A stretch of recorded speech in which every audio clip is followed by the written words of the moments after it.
Alrighty, hi there, ladies and gentlemen. Thank you so much for tuning in. Just a quick stream today. I've been trying to think about more React content to do, and I landed on this.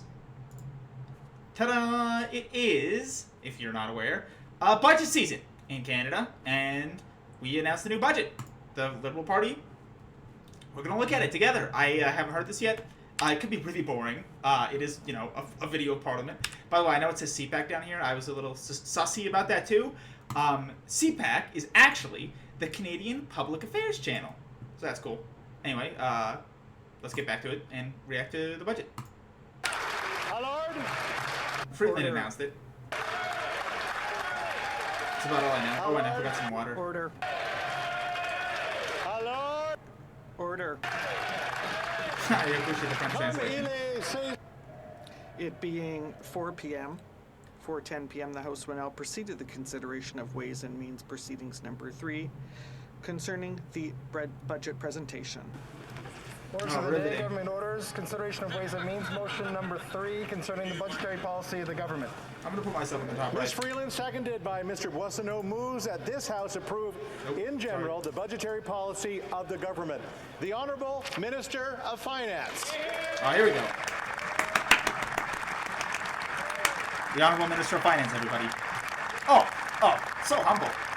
So humble. She's here. She's here to present the budget, even though she couldn't present a budget during COVID. They're really proud of it getting it done this time.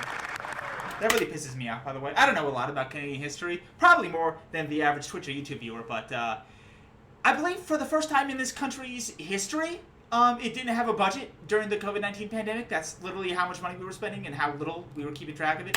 Mr. Speaker. But hey, I'm actually coming to this budget with an open mind. I know I just shit on the finance minister and her previous lack of budget. You should shit on her for that too. I mean, come on. A government's job is to pass a budget. There's our environment minister in the back.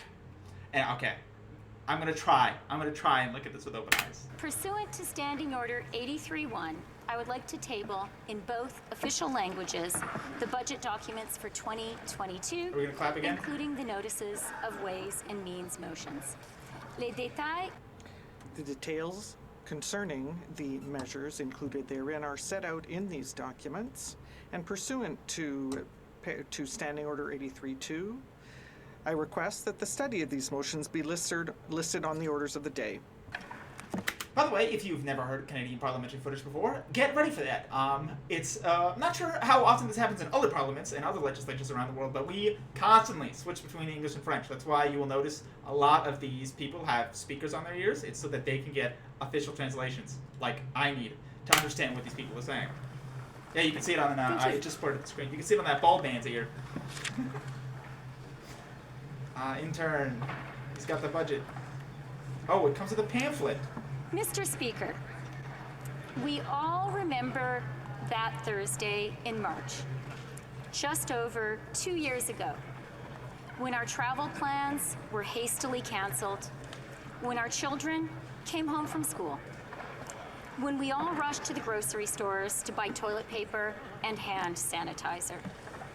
We realized then that this virus would disrupt our lives. But few of us imagined quite how much, or for quite how long.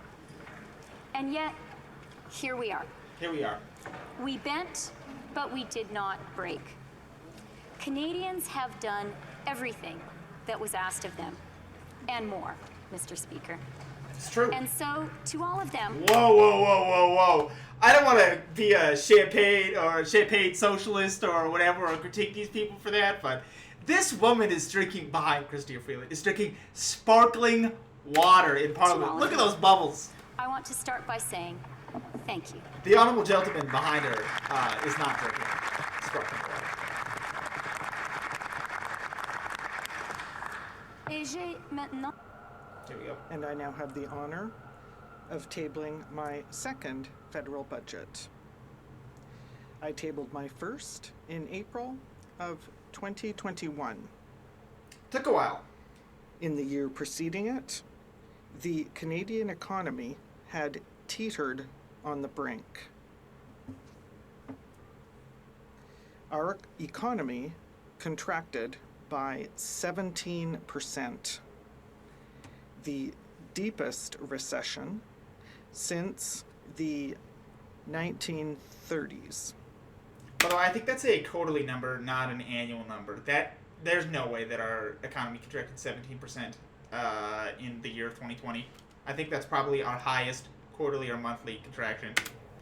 3 million Canadians lost their jobs. 10% of the population, a little bit under. We had a 37 million population for those who were interested. This was a shattering economic blow. The Great Depression scarred this country for a generation or more.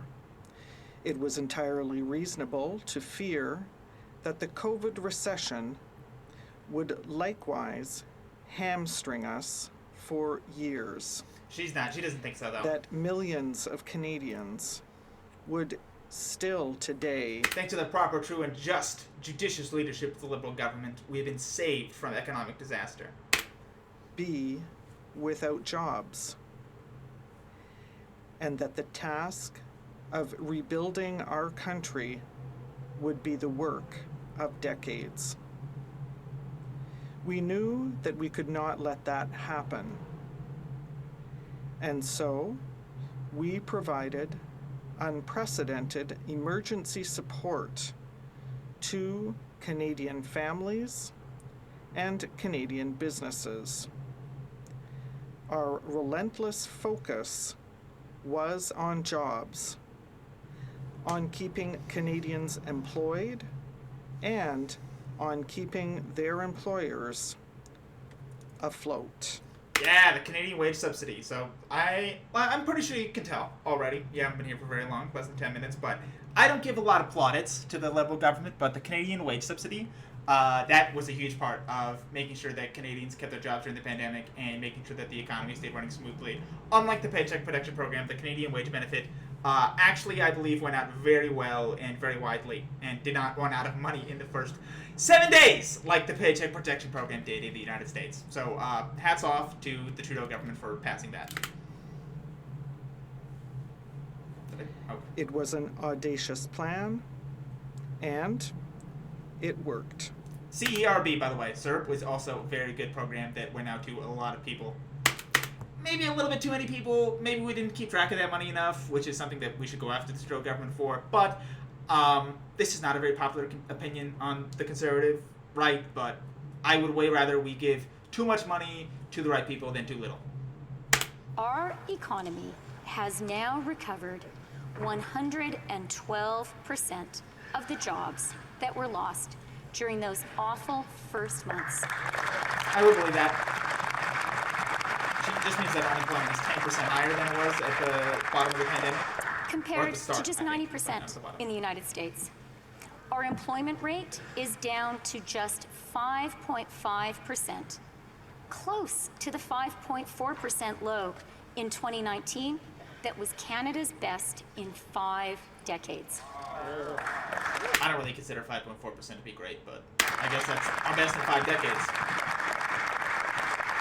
She's proud. Our real GDP is more than a full percentage point above where it was before the pandemic. Think about that. After a devastating recession, I want more, after personally. wave after wave, and lockdown after lockdown, our economy has not just recovered. It is booming. Okay, a 1% expansion in 2 years is pretty much the definitional opposite of a boom, but I am willing to celebrate economic recovery just as much as the finance minister did. I gotta close this. Sorry, the sun's shining in my eyes. Today, Canada has come roaring back. But Canadians know that fighting COVID and the COVID recession came at a high price. It sure did. Inflation, a global phenomenon, is making things more expensive in Canada, too. Snarled supply chains have driven prices higher at the checkout counter. All right, so let's talk about that a little bit. Okay, let's talk about, first of all, monetary policy is an extremely complicated subject, okay? And I'm going to gloss over it in the most simplistic way here.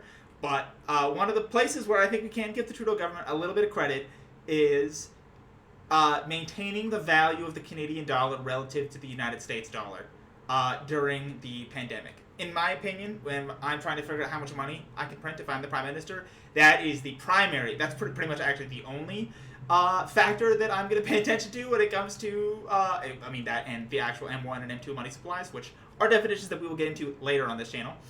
But, yeah, props to the Trudeau government. Like, the Canadian dollar, I believe, I could check it right now, but I believe it almost never wavered between 77 cents and 85 cents on the American dollar, which is, I'd like it to be a little bit higher than that, but anything above 8 is really where I'm cool. And the Trudeau government printed a crap ton of money, just like the American government, but they maintained that currency differential, which is important to me. Buying a house? Oh, but the supply chain? I give the Trudeau government zero credit for alleviating the supply chain.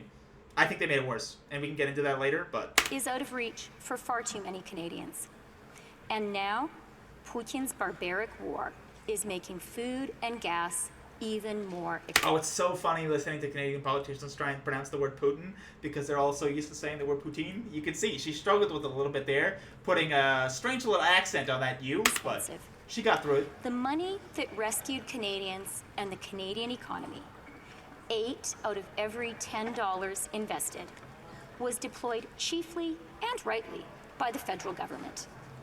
But our ability to spend is not. I don't know if that's the right number. I'm not sure if that's something you want to brag about. Maybe 6. 6 is maybe close to what I would want. I don't know. Like, money spent by devolved levels of government will, almost by definition, be more accurately spent, right?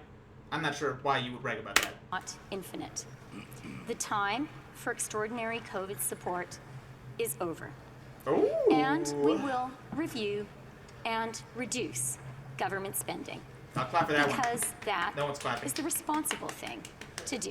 Oh! On this point, She Mr. knows. Speaker, let me be very clear.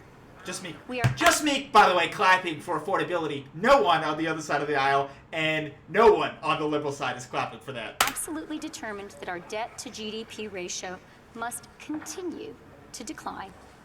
Our deficits must continue Oh, thank to be you. reduced. Thank you. The pandemic debt we incurred Thank you. I to can't see keep it right now. Canadians Maybe it's safe not a good shot, but and thank you. solvent Thank you. must Thank be you. paid down, and it is being paid down. I mean, she's lying, right? She's lying, right? She's totally lying, but... listen, this gets me. She's speaking to me right now, okay? This is our fiscal anchor.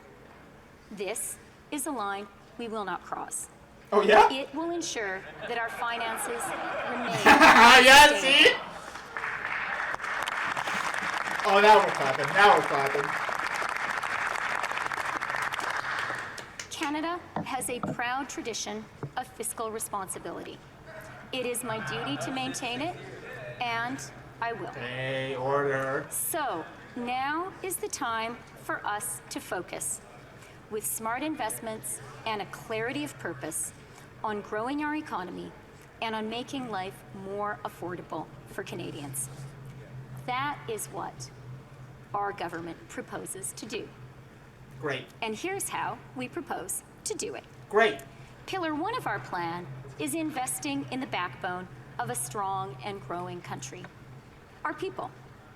Great. Commençons What a great pillar. Investing in Canadians. par le logement. Let me start with housing. Okay. Housing Pillar 1 is actually housing, not investing in Canadians.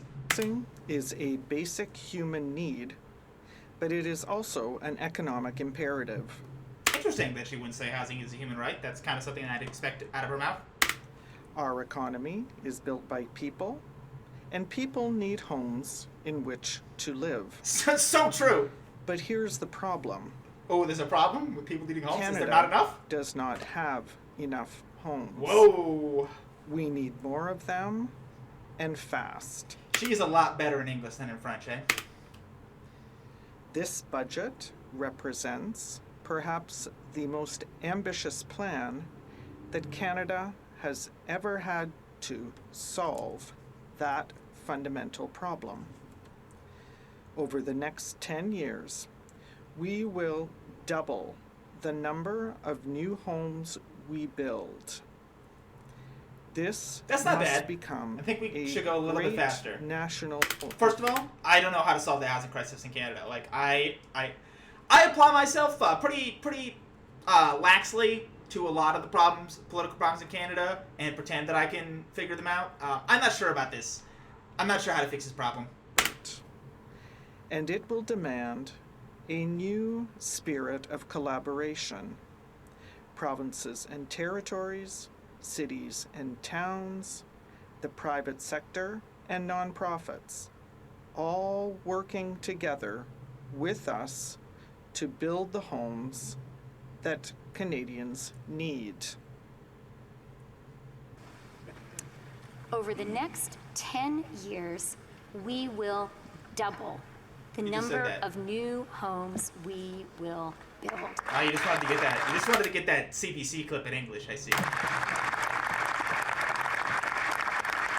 Oh, look at the Prime Minister. He's very This proud. must- By the way, why isn't the Prime Minister announcing the budget? I know she's the Finance Minister, but really, come on. Like, I don't know. Maybe it's just me. Maybe I'm a little chauvinistic, but I would really appreciate it if the Prime Minister stopped sending Chrystia Freeland out to make all his announcements. Like, Chrystia Freeland was the one who announced the Emergencies Act. Chrystia Freeland was the one who announced when we were repealing the Emergencies Act. Why? Why is he doing this? I would prefer to hear from, like, our national leader on these issues rather than the Deputy Prime Minister and the Finance Minister. By the way, you can hold two jobs in the Canadian Cabinet simultaneously, especially for the Deputy Minister. Sorry, that was a pretty stupid thing to say. Become a great national I'm effort. not sure we've ever had two ministers at the same time. Oh, yes, we have. I think we've had Defense Minister and another minister at the same time. Winston Churchill made himself Minister of Munitions and Minister of Defense when he was the Prime Minister in World War And II. it will demand a new spirit of collaboration. Provinces and territories, cities and towns, the private sector and nonprofits all working together with us to build the homes that Canadians need. That's great. We will invest in building more homes and in bringing down the barriers that keep them from being built. Okay, all you've said in the We past will 2 minutes is invest that you're in going the to double rental housing housing investment that in so 10 years. many count on.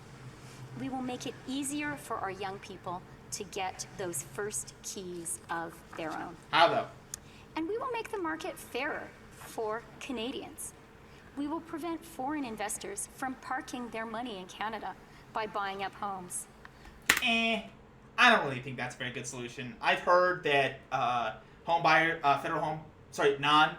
foreign home buyers make up less than 6% of the total homes bought in Canada. And by the way, actually, people like foreigners buying our homes is actually a pretty good way to bring value to this country. So I'm not sure I'm really in favor of that ban. We will make sure that houses are being used as homes for Canadian families rather than as a speculative financial asset class. But Yeah, I don't know. Real estate is a really good way to return value. I'm not sure we want to do that. on housing, I would like to offer one caution. How do you give Canadians more houses without decreasing the value of our real estate? Like, that's the problem, right? Right? No Canadian wants to decrease the value of their home. Every Canadian wants to buy a home, and it's a really difficult problem to solve. So, of course, we're just going to get a bunch of government pontificating and bullcrap out of it, but I don't think this is the way. A foreign home purchasing ban? Let's build more homes. It's probably the best thing to do. And maybe a little bit faster than doubling it over 10 years. There is no one silver bullet which will immediately, once and Okay, forever, we've been going for 20 make minutes, every and she's been going for 10. Canadian a homeowner in the neighborhood where they want to live. Could be here for 90 minutes at As this Canada rate. grows, and as a growing Canada becomes more and more prosperous, we will need to continue to invest year after year after year in building more homes for a growing country. Great. Et, Monsieur le And So we're doubling the amount of homes we're building in 10 years. We're making it easier for younger Canadians to buy homes, but we're not actually explaining how we're doing it. Mr. Speaker, a growing country and a growing economy Stop repeating yourself, also please. demand a growing workforce. Oh, wait, no, sorry. I don't think A she's repeating lack herself of there. workers and of workers with the right skills is constraining the industrialized economies around the world. But there is good news, Mr. Speaker. In 2020, Canada had the fastest population growth in the G7. Yeah, At a baby! time when the world is starved Big for clap. workers and Big clap. talent, our country's unique enthusiasm for welcoming new Canadians I'd be a really good member of Parliament, by the way. Did you see my clapping? is a powerful driver of economic prosperity. This budget will make it I would really like Canada to maintain having the fastest growing population in the G7. I think that's something that we should hang on to. easier for So the props to Christia skilled Freeland. immigrants that our economy needs to make Canada their home. And we'll make sure that they can work in the field they were trained for. Also invest That's in good. the determined and talented workers who are already here. We will make it more affordable for people working in the skilled trades to travel to where the jobs are. All right, we're just going to pause there really quickly. Like I said, I'm really proud that Canada is the fastest growing G7 nation, and like what she just pointed out is something that the government should get better at. I read about it a lot of the time on Quora, which is like not emblematic of the Canadian political situation at all, but I read about lots of people, especially medical people that immigrate here from India and other places around the world with good medical programs that can't get certified here to be a doctor in Canada. And removing the red tape to do that stuff would automatically increase their incomes, give them access to jobs that we need. Like, that is totally a place where the government can deregulate things for the benefit of Canadians. So, once again, props to Christia Freeland on that one. Programs like the Enhanced Canada Workers Benefit will make it more worthwhile for people to work and will make life more affordable I can't remember if the workers' benefit was the wage subsidy that I was talking about earlier. Sorry. for our lowest paid I'll also try and and pause a very little bit often less. most essential workers. We will invest in the skills that Canadian workers need to fill the good paying jobs of today and tomorrow. How are you going to And invest? we will break down barriers and ensure that everyone is able to roll up their sleeves and get to work. And yes, one of those barriers is affordable childcare. When we promised less than a year ago to make high quality, affordable childcare a reality for all Canadians, our plan was certainly welcomed. But the cheers were muted by justifiable skepticism. After all, similar promises had been made and broken for decades. I strongly oppose the Liberal government's $10 a day childcare program. I think it will not be very effective. And I think that the state of private healthcare in Canada might not really be worth subsidizing until we can better regulate it and improve its overall quality. I would be strongly in favor of, and I probably shouldn't tell you this because I'm saving it to talk about later, but I'm strongly in favor of, instead of doing universal $10 a day childcare, let's raise Canada's education spending to the highest in the world. Let's get universal pre-K, and let's make our schools open 7 days a week, a little bit more than 8 hours a day, something like 8 p.m. to 5 p.m. or 6 p.m. And we fully let the public education system take on its secondary role, which has really been its primary role in the late 20th and early 21st century, which is childcare on top of education, so that we can justify, not so that we can justify, so we can allow Canadians to pursue dual incomes if they want to and still have kids in childcare. That would be way fucking better than a $10 a day childcare program, which is going to be poorly implemented in a bunch of places that don't take good care of our kids and don't educate them.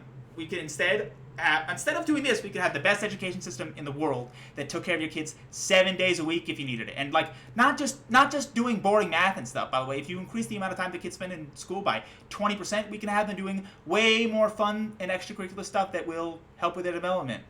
Anyway, that's what I would way rather do than a $10 a day childcare program. But it looks like that's what we're going to get. Sorry, that was kind of a stomach, but I was really excited to tell you about that program. This is my program, by the way. It's like, I don't actually have programs, by the way, out there. I'm not like an elected official or the head of a party or anything. I just write a political platform on the internet that nobody watches. 5 decades, in fact. That's why, as I stand here today, I am so glad to say we have delivered. I mean, not yet. Like, not a single child has been taken care of for $10 a day yet in Canada, so I'm not sure if you would say that you delivered. To my knowledge, maybe she'll prove me wrong right now. Oh, stand for that. Stand for no children taken care of, but every province has agreed to the plan. Yeah! We have now signed agreements on early learning and childcare. Oh, thank you for Every following, man. single province and territory in our great country. This is women's liberation. Oh, I should move It my... will mean I don't think I have more follower women alerts no for this. longer Oh. need to choose I don't have follower between alerts in this window. motherhood and I'm sorry, man. Well, thank you so much for following. I hope that the people at home heard you. Thanks for tuning in, man. I hope you're having a great day, and thanks for hearing me yak about childcare. I'm really glad that made you follow. That actually really made my day, man.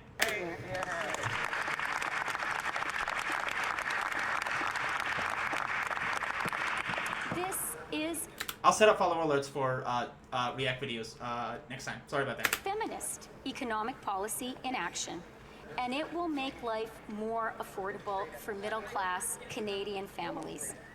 Fees are already being slashed across the country. Okay, yeah, okay. No.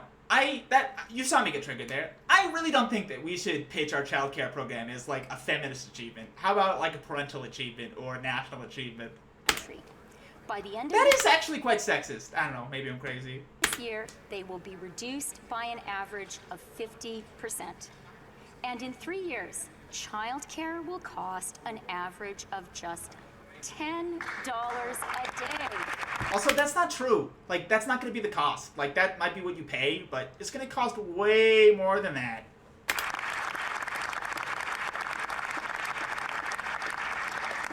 From coast to coast to coast. One minimum wage salary is $120 a day, right? 8 hours a day, $15 an hour is $120 a day. You need way more than one person to take care of your kid, right? It's like probably 4 or 5 people. And you got to make food for them. So maybe that's 5 or 6 people, maybe 7 or 8 times 120. That's for one place. And you got to do that you got to subsidize every private childcare provider in Canada. It just seems really expensive to me, you know? All right, we've been going for a half hour now. And immigration. We're keeping our ratio. And childcare. 2 to 1. These are social policies, to be sure. But just as importantly, they are economic policies as well. Our strategy is what Janet Yellen, the U.S. Secretary of the Treasury, recently dubbed modern supply-side economics. Modern supply-side economics borrows the supply-sider's key insight that increasing supply is fundamental to growth. We're not going to talk about supply versus demand side economics in this stream. I don't want to get stun locked. But takes a progressive, people-centered approach. At a time when our chief economic problem is that there is too much demand chasing too little supply, this set of people-centered policies provides exactly what Canada needs right now. I'm not sure, by the way, if I would characterize our primary economic problem as too much demand chasing too much supply. Seems a little reductive to me. This pillar will create supply-led growth that satisfies the demand today driving inflation. It will help our economy grow sustainably, and it will make all of our lives more affordable. Notre deuxième pilier pour la croissance. Our second pillar for growing our economy is the green transition. Okay. In Canada and around the world, climate action is no longer a matter of political... Let's hear it. I would love some real climate action from the Trudeau government. I'd love to hear it. I'd love to hear it. Instead of like planting trees, buying pipelines, let's actually hear something new. I hope so. Nor personal conviction. It is... exempting Canada's largest polluters from the carbon tax and exempting Canada's lowest income members from the carbon tax. What else we got? an existential challenge. Well, it's a good thing to exempt those low income earners, but it's not a good thing to exempt everyone who's eligible for the carbon tax from the carbon tax, because the purpose of a carbon tax is actually to like put a price on carbon, so we figure out ways to make less of it. And if you don't charge the people who produce the carbon, you just created a tax that doesn't solve the issue that you have created. You just created a pointless tax. So if we're going to have a carbon tax, let's actually apply it to the people that pollute, and let's actually spend the revenue on climate.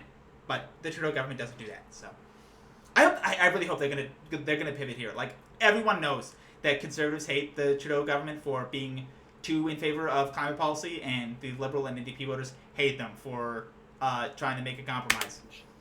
That means it is also an economic necessity. In the largest economic transformation since the Industrial Revolution, the world economy is going green. Canada can be in the vanguard, or we can be left behind. That is, of course, no choice at all, which is why our government is investing urgently in this shift. Tell me about it. Carbon capture, Our nuclear. plan is driven by our border national tax. price on pollution. Oh, carbon The tax. smartest, Wow. most effective incentive for climate action. Wrong. Sorry, not gonna let you get away with that one, Mrs. Freeland. Sorry, I don't know her marital status. No, what I just said, a carbon border tax is a much better, smarter, and effective solution to incentivizing a reduction in emissions. I'm not going to get into the complexities of what a carbon border tax is right now, but basically, instead of setting a price on carbon nationally and making it worse for Canadians to account for their emissions by paying for the goods that are manufactured and sold here, and charging them, we charge other people to produce their carbon for the goods that they bring here, so that we actually charge the globe for producing carbon and try and reduce our emissions that way, than charging Canadians and then exempting them. Is something wrong here? The budget Oh, no, also okay. proposes This guy's the just really creation struggling of to a translate new her. Canada Growth Fund, which will help attract the billions. So a carbon tax, which we implemented how many years ago now, is the best part of the new Liberal climate policy, is the carbon tax they already implemented and this fund that they're starting. Of dollars in private capital. Ooh, this is we good. need to transform our economy at great speed and at scale. This is a good idea, actually. I totally think that it's not a bad idea for the government to try and create a fund like this that we can match for climate spending. This is a much better way to organize our nation's climate spending through like private allocation and dollar for dollar matching than shitting out money and planting trees and shitting out money on a bunch of carbon neutral offsets that won't actually work. Much better to do this. Nous investirons dans les minéraux. We will be investing in Canada's abundant critical minerals and metals. Awesome. They are a key part of going green. The world's democracies must be able to produce them for themselves Hey. and for others. Thank you. As Clap. car makers urgently upgrade their assembly lines to make zero-emission vehicles, we will be making sure Canadians can afford them. Nous fabriquerons les batteries. We will manufacture. So the Green Fund, that's a good one so far. So pouring carbon tax that just doesn't actually do anything and isn't new. Green Fund, which is a good way to allocate capital and a much better way to allocate climate spending than we've been doing so far, and an electric vehicle subsidy. The batteries that power I think that's what she's zero-emission about to say. cars and trucks, and we will invest in charging stations. I'm not sure how many rare earth metals Canada has. China has 21 or 44% of the global supply. We obviously, like Christia Freeland just said here, have to get off of that supply because China is a country that oppresses its people and doesn't deal with us fairly. Brazil has half of the rare earth metals that China has, and they're way closer to us, and we should totally partner with them in getting rare earth metals. I hope that's what she says. I really don't think that Canada has the rare earth metal supply to become a global leader, but maybe we do. From coast to coast. Charging station investment, great. For our children, That's not great, that actually. means It's pretty cleaner mid. air and cleaner water tomorrow. So, one fund. That's what we got. And we haven't actually said how we're spending it yet. I think we're going to let companies... Presumably, we're going to match companies dollar for dollar on this fund and let them reduce our emissions, which is probably a better way to do it than doing it ourselves, like I just said. But that's the only good thing we have so far. And it will also On climate. mean good jobs for Canadians today. Dès aujourd'hui. Our third pillar for growth. Wow. So a carbon tax, we're building charging stations, and we're starting a fund, but we're not saying how we're spending it. That is the Liberal government's climate policy. I hope you're happy, every Canadian who voted for the Liberal or the NDP government on the basis of climate. I hope you're happy with that. Plan to tackle the Achilles heel of the Canadian economy. What a bunch of horseshit, huh? Productivity and innovation. Canadians are the best. Does that embarrass you, Liberal and NDP voters? I hope it does. Like, I'm gonna offer you a way better climate solution, like the one I just talked about with the border tax, than the joke that she just issued out. And I'm a right-wing conservative libertarian, right? Give me a break. Educated people in the OECD. We are actually. That's something that I take huge pride in. We are the best. We are the most educated country per capita in terms of degree holders in the G7. Scientists win Nobel Prizes, and our cities are outshining Silicon Valley I don't know about that. creating high-paying technology jobs. I don't know about Nous that. accusons toutefois de Back to the But French. we're falling behind when it comes to economic productivity. I would say so, yeah. Productivity matters because that's what guarantees the dream of every parent, that our children will be more prosperous than we are. This is a well-known Canadian problem and an insidious one. It's time for Canada to tackle it. And we propose to do just that, in part, with a new innovation and investment agency, drawing on best practices from around the world. I don't think this is it.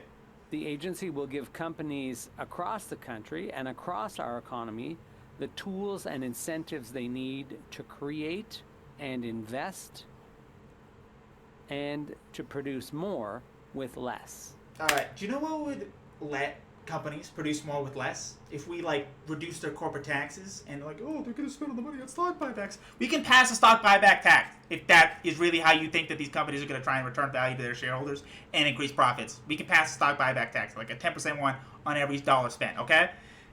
What is this fund going to do? Like, the carbon fund is a much better idea because we're combating this issue from the top down. But this Canadian economic productivity problem is a bottom-up solution that we need to, like, let the market solve and not let whatever federal agency... Like, how this agency is going to be better than a corporate tax cut or deregulating some pointless inefficiencies is beyond me. But hopefully, Ms. Freeland has an answer for us. Miss, I don't know yet. We will encourage small Canadian companies to grow. Oh, good. We will help Please encourage them. Canadians and Canadian companies develop new intellectual property Okay. and turn their new ideas into new businesses and new jobs.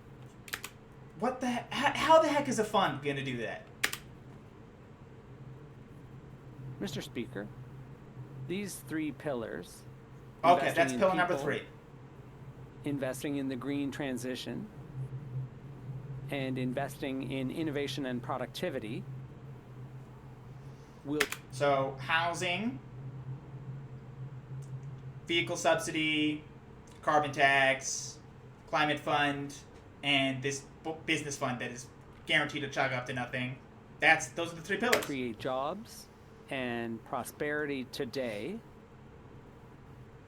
and build a stronger economic future That's kind of a bummer. for our kids. I wanted more. They will make life more affordable, and they will ensure Canada continues to be the best place in the world to live, work, and raise a By the way, family. we're only like halfway done this video. From the first day We gonna we get debate started next? working on this budget, this growth agenda was always going to be our focus.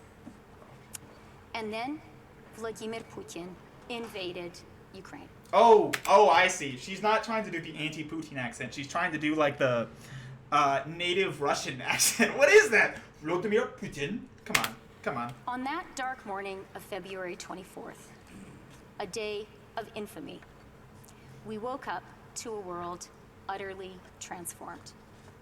When Putin opened fire on the people of Ukraine, That's so cringe. Can you just say Putin? he also turned his guns on the unprecedented era of prosperity that the world's democracies had worked so diligently to build over more than 76 years. Oh, she's going to announce defense spending increase, isn't she? I know a little bit about this. I'm super psyched that Canada is increasing its defense spending. I'm strongly in favor of us reaching our 2.5% NATO target and perhaps even exceeding it. Russia is our neighbor, by the way, and the United States is our neighbor, so, like, the United States isn't going to invade us, but the two countries that have done the most invading in the 21st century are our neighbors, so maybe we should spend a little bit more than 1.2 or 1.5% of our GDP. A rules-based international order built from the ashes of the Second World War today confronts the greatest threat since its inception. And so, our response has been swift and strong. Canada and our allies have imposed the toughest sanctions ever inflicted on a major economy. This is not the budget. Russia has become an economic pariah. But the mutilated people of Bucha, shot with their hands tied behind their backs, have shown us war crimes, by the way. is If you haven't not heard about that, enough. Bucha massacre. Bucha, if you ask Miss Freeland here. Putin and his henchmen are war criminals. The world's democracies, including our own, can be safe only once the Russian tyrant and his armies are entirely vanquished. Excuse me? Our own can be safe only once the Russian tyrant and his Wow. armies Yeah, are let's entirely call for the deaths and vanquishing of other leaders in our budget proposals. Yeah, that's great. Maybe this is a hot take, but I don't actually think that the Deputy Minister and former Foreign Minister and Finance Minister of Canada should be calling for the deaths of other leaders, especially when they have their fingers on giant red nuclear buttons that can destroy the entire planet. Maybe we shouldn't call for their deaths. That was completely moronic. entirely vanquished. Wow. Oh, we'll clap for that.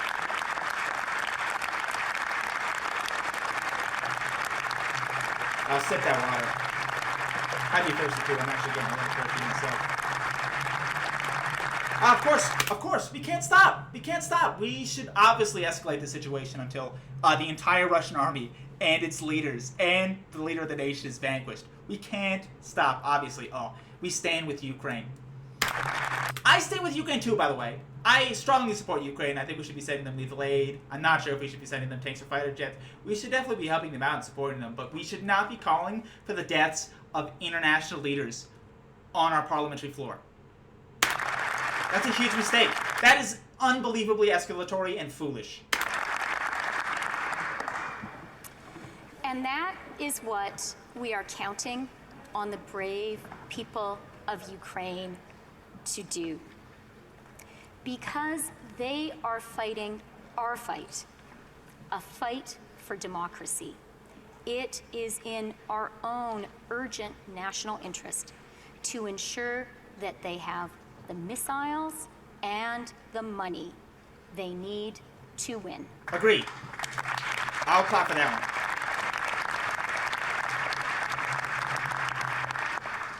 And that is what this budget helps to provide. Okay, we're back on the budget. Russia's invasion of Ukraine has also reminded us that our own peaceful democracy, like all the democracies of the world, depends ultimately on the defense of hard power. The world's dictators should never mistake our civility for pacifism. We know that freedom does agree. not come for free. Yeah. And that peace is guaranteed only by our readiness to fight for it. That is why we are making an immediate additional investment in our armed forces. Awesome. And propose a swift defense policy review to equip Canada for a world that has become more dangerous. This budget will help provide the fiscal and physical firepower we need to meet any threat that may Tell me about confront it. us. Tell me about it. What are we getting? How much are we increasing our spending?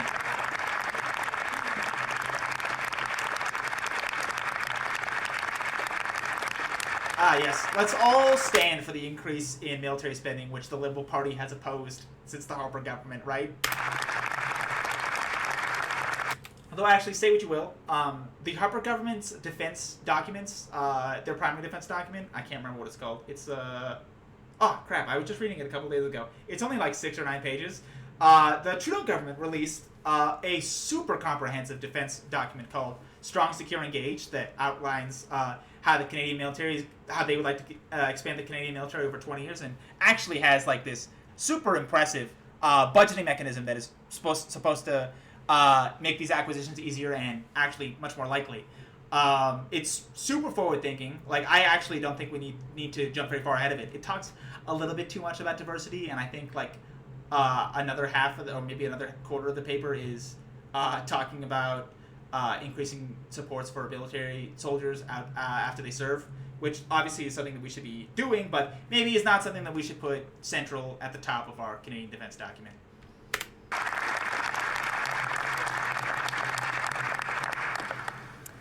And we understand that security includes energy security, which Canada must work to ensure for ourselves and our democratic partners. C'est pourquoi nous investissons. That is why we are making an immediate additional investment in our armed forces. Okay. It's also why we're proposing a swift defense policy review to equip Canada for a world that has become more dangerous. Awesome. How This much are we budget spending?